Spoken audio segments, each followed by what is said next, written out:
Amis de la mesure, bonjour. Il y a quelques temps, je vous avais présenté CP0092, qui était une sonde de température pour oscilloscope, qui permettait très facilement de voir la température et son évolution, aussi bien sur un oscilloscope que sur un multimètre, sachant que c'était bien centré à 0, c'est-à-dire on avait bien 0 volts pour 0 degré, et chose de négatif pour une température négative. Et là, j'ai profité de mes vacances pour en faire une autre, que je voulais faire depuis longtemps, qui, elle, bien sûr, ne convertit pas la température, mais convertit un champ magnétique. Donc l'idée, c'est de faire voilà, ce petit boîtier qui se branche ici, donc soit sur un voltmètre, soit généralement sur un oscilloscope, comme on va le voir. Et là, on va voir qu'on l'alimente en 5 volts, éventuellement via l'USB, le silo. Et on a une sonde, que je vous montre ici, qui est un capteur à FEO, l'analogique, et qui va en sortie donner une tension un petit peu amplifiée, hein, on va le voir, et va en sortie donner une tension de 10 millivolts par Gauss, qui va permettre assez facilement de se rendre compte, on va dire, un petit peu de la variation des champs magnétiques, sachant que la bande passante de ces capteurs, elle n'est pas énorme, elle est de l'ordre de, d'après le datasheet, dans les 45 kHz à peu près.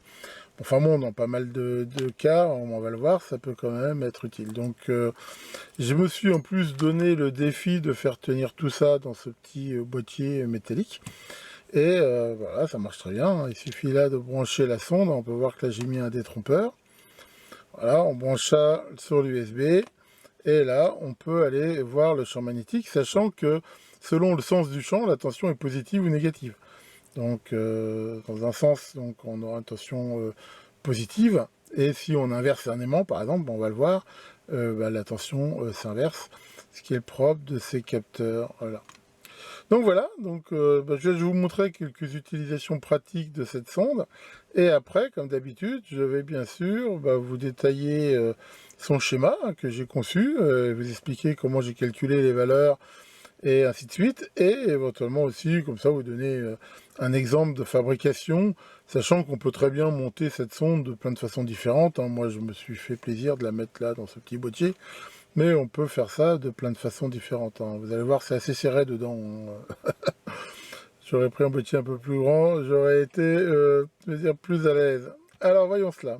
Donc là, je l'ai branché sur mon oscillo, et déjà, on voit que si j'approche la sonde d'un aimant, voilà, là on voit très bien que, alors là comme c'est un aimant assez puissant, voilà, enfin tout dépend de la distance où j'en suis, donc là on voit très bien que la tension change, et si je vais de l'autre côté de l'aimant, on voit que la tension maintenant est positive. Ce qu'il faut bien voir en effet, c'est que le sens de la tension dépend du sens du champ. Voilà, donc là, voilà, et alors bien sûr, plus je m'approche de l'aimant, là je sature, c'est un aimant qui est relativement fort, voilà, on voit que si je me colle dessus, j'arrive à des tensions relativement élevées. Voilà, là on voit que je suis à 5 volts par carreau. Donc là, bien sûr, on va régler la sensibilité de l'oscilloscope en fonction du champ qu'on peut voir. Mais on peut voir que si on se met à une sensibilité élevée, bon, alors on a bien sûr un petit niveau de bruit, mais là on voit qu'on est très sensible. Et donc là on voit que voilà, si je m'approche de l'aimant, là voilà, on a comme une sensibilité qui est relativement élevée. Alors, dans les applications qu'on peut faire de ça, il y en a une qui consiste à regarder si un relais fonctionne. Donc là, par exemple, je vais mettre la sonde sur un relais. Voilà, donc là, le relais n'est pas activé, et on voit que si j'active le relais, on voit nettement, là, le champ magnétique. Donc ça, c'est déjà quelque chose qui est intéressant, parce que ça permet de voir sur un relais, généralement, très facilement, s'il est activé ou pas.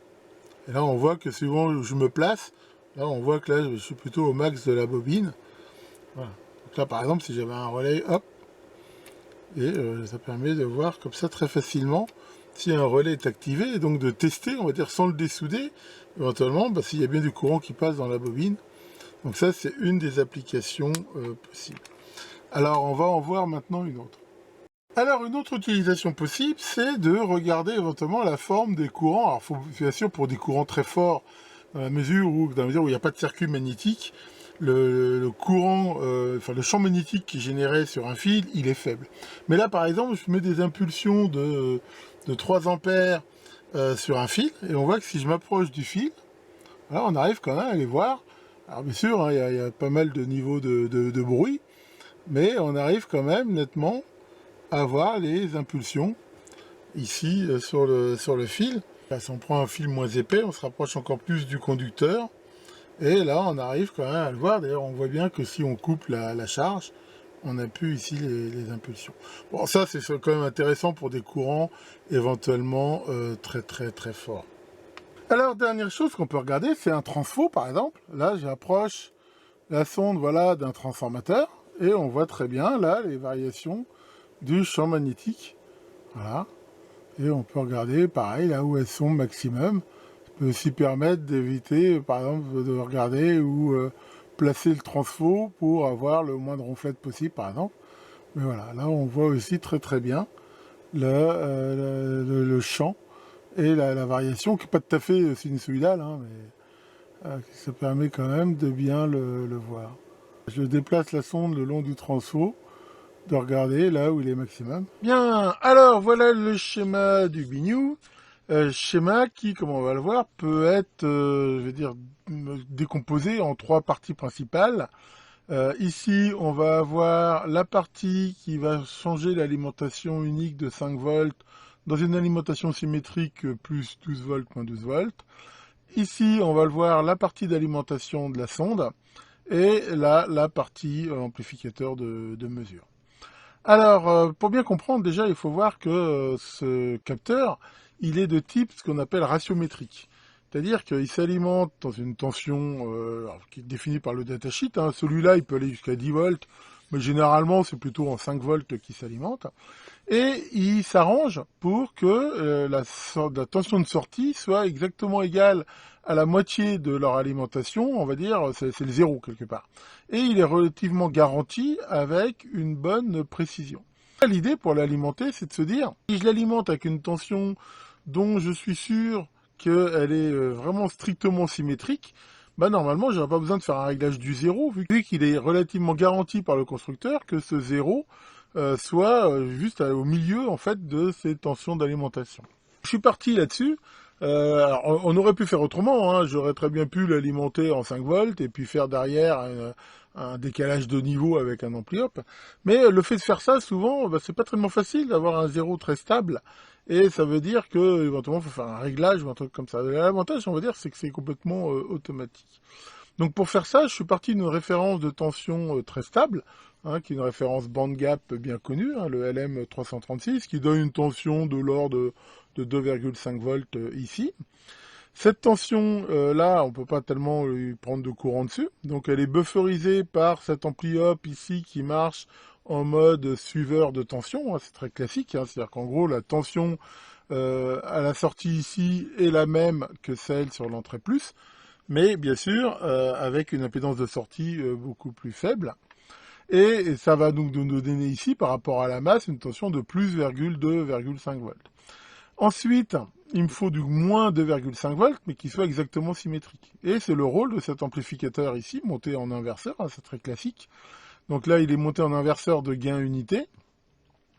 Et ici, je vais avoir exactement moins 2,5 volts. L'avantage, c'est que si la tension ici même varie un petit peu, variera d'autant ici en négatif, ce qui fait qu'ici, vu que le capteur me donne toujours une tension pour 0 ou Gauss, on va dire, à la moitié de la tension d'alimentation, elle restera toujours, enfin, ça fait une sorte de zéro automatique quelque part.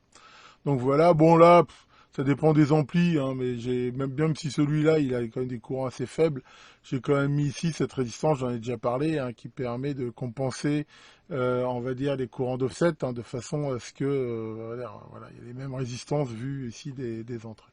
Donc ça, c'est des montages vraiment très très classiques, hein, des ampli op. Alors l'ampli op que j'ai pris, là, j'ai pris un OP200. Alors, c'est pareil, moi j'ai pris en fonction de ce que j'avais dans mes boîtes, hein. J'ai cherché dans mes boîtes quand je suis tombé sur un ampli op qui allait bien. L'important c'est d'en prendre un, je veux dire, qui peut tenir le courant de sortie. Hein, ce truc-là, ça consomme dans les 8 mA maximum d'après le datasheet. Donc voilà, il y a pas mal d'ampli op ici qui pourraient ici aller. Donc là, il y a un câble blindé qui permet éventuellement de limiter les interférences. Et au bout, là, j'ai quand même mis ces deux petites ferrites, enfin ce petit filtre ici, qui permet éventuellement quand même de limiter un petit peu le bruit. Donc voilà pour cette partie-là. Alors bien sûr, ces amplis hop, pour fonctionner, ils sont pas alimentés en 5 volts, hein, vu qu'ils donnent des tensions symétriques. Et il leur faut une alimentation, on va dire, en théorie, on pourrait aller jusqu'à plus ou moins 15 volts. Mais là, j'ai pas utilisé comme sur d'autres sondes ces petits convertisseurs parce qu'ils sont isolés. Et j'en ai trouvé qui valent pas cher en Chine, hein, ces petits convertisseurs qui transforment du 5 volts en plus 12, moins 12. Sachant que le plus 12, moins 12, c'est que dans ces petits convertisseurs, il n'est pas isolé. C'est-à-dire que la masse ici est commune. Contrairement à d'autres où il y a une isolation galvanique. Mais là, on s'en fout de l'isolation galvanique. Donc, ces petits convertisseurs, ici, hein, ça peut fournir jusqu'à peu près dans les 30 milli de courant. Donc, ça ira très bien. Par contre, hein, leur défaut tout le temps, c'est ils sont assez bruyants. C'est pourquoi j'ai rajouté ici ces filtres LC de façon à limiter le niveau de bruit. Donc voilà, hein, bon, le 5 volts qui vient de l'USB arrive ici. Le classique TVS de protection contre les surtensions et des éventuelles erreurs de polarité. Là, la LED qui indique que c'est alimenté et des fils, là, pareil, petite ferrite. Toujours, hein, moi, j'essaye de lutter au maximum contre quand même les parasites. Donc voilà pour toute cette partie-là. Alors reste l'amplificateur de mesure, sachant que ce capteur-là, si on regarde le datasheet, il donne 2,5 millivolts par Gauss. Et pour avoir une dynamique un peu plus forte, j'ai décidé de l'amplifier pour avoir 10 millivolts par Gauss. En fait, il faut multiplier par 4. Donc là, j'ai choisi aussi une configuration d'ampli inverseur. Alors, c'est pas très gênant, je veux dire que ça soit inversé. L'important, après, c'est bien de noter le sens, enfin, voilà, quelle tension on veut par rapport au sens de flux qu'on veut. Et voilà, après, une fois qu'on l'a repéré, on peut le faire assez facilement. Donc là, le signal arrive ici. Ici, j'ai mis ces petits filtres-là qui permettent aussi là, de limiter un peu le bruit. Et on attaque sur une impédance relativement faible de 30 kg, mais assez haute pour ne pas surcharger le capteur et assez basse quand même pour éviter aussi quand même de choper trop de parasites. Et là, pareil, hein, j'ai pris cet ampli, hein, qui est un ampli faible bruit, avec une bande passante qui est quand même relativement élevée. Alors, il faut savoir que la bande passante de ces capteurs-là, c'est de l'ordre de 46 kHz. Donc, pareil, pour essayer quand même de limiter les parasites, j'ai rajouté ici ce condensateur, hein, ce qui transforme ce montage en un filtre passe-bas. Et j'ai calculé le condensateur pour avoir une fréquence de coupure de l'ordre de 100 kHz. Hein, donc, voilà, je veux dire, de toute façon, là, le but, c'est pas vraiment de faire des mesures à très haute fréquence. Et voilà, hein, là encore, là, on retrouve cette résistance-là, là, qui permet aussi de limiter au maximum l'offset, même si ce modèle-là, il a un offset très faible. Alors, j'ai rajouté ici cette résistance. Alors, l'idée ici, c'est pas de sortir sur du 50 ohms. Hein. De toute façon, l'ampli ici ne serait pas capable de fournir assez de courant. Mais l'idée d'avoir mis ici cette résistance-là, on va dire, c'est un petit peu de protéger, d'avoir un peu de stabiliser, si vraiment aussi on avait un coax, une charge un peu capacitive. Bon, enfin voilà, normalement ça c'est fait pour être branché directement sur un truc d'impédance élevée, genre un multimètre ou un oscillo à un mégohm.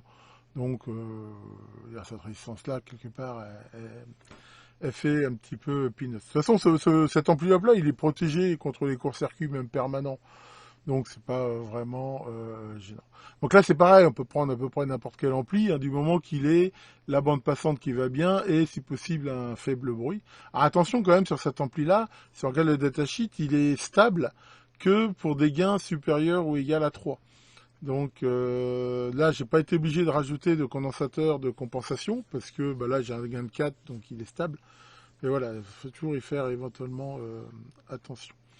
Donc voilà pour ça. Alors dans les capteurs ici, on peut en choisir plusieurs. On a 495 par exemple, qui a une sensibilité d'entrée qui est un petit peu plus basse.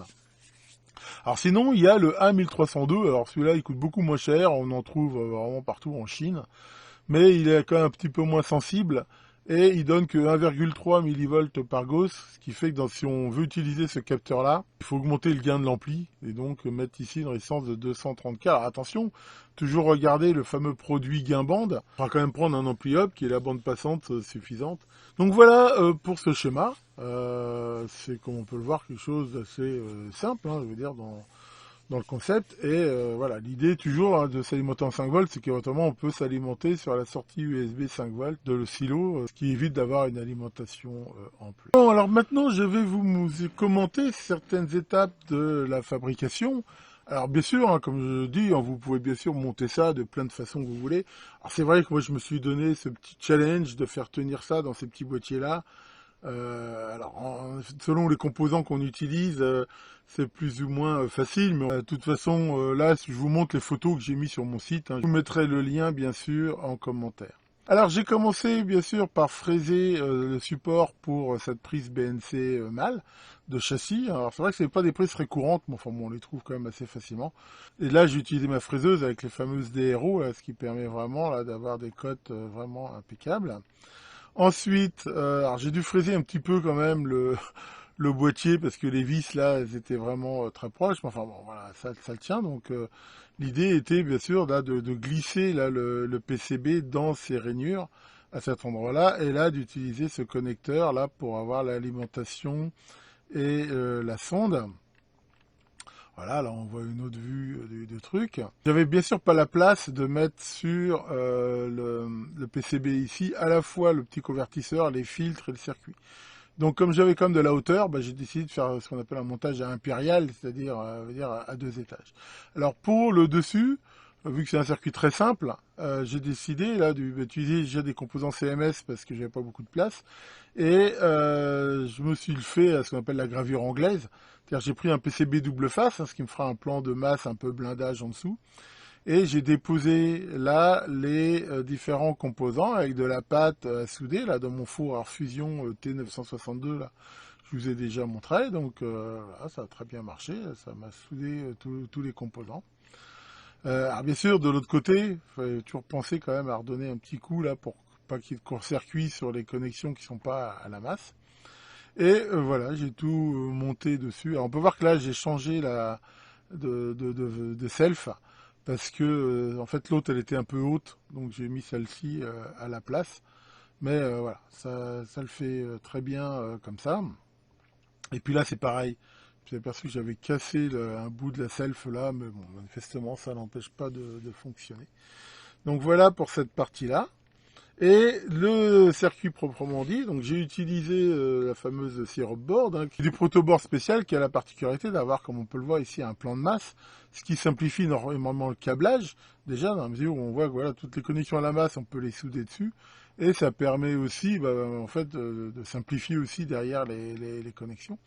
Alors j'ai tout monté sur support, hein, à savoir les deux amplis hop, et la référence, mais j'ai aussi monté les deux résistances de contre-réaction là sur support aussi, de façon éventuellement à pouvoir utiliser d'autres capteurs. Donc voilà ce que ça donne ici. Là on peut voir le filtre. Bon, quand j'ai fait la photo j'avais oublié de souder la pâte de masse là, mais je l'ai fait après. On voit bien ici là le support aussi pour la référence. Donc voilà ici ce que ça donne. Et à côté soudure, bon la photo je suis désolé un peu floue. Voilà, toujours pareil, hein, c'est fait exprès pour faire des ponts de soudure facilement, donc en plaçant bien les composants, on limite au minimum le nombre de connexions à faire, qu'on peut faire soit avec des fils comme ça, soit avec les pattes des composants, que je mets ici dans des petites gaines isolantes en fibre de verre, comme ça.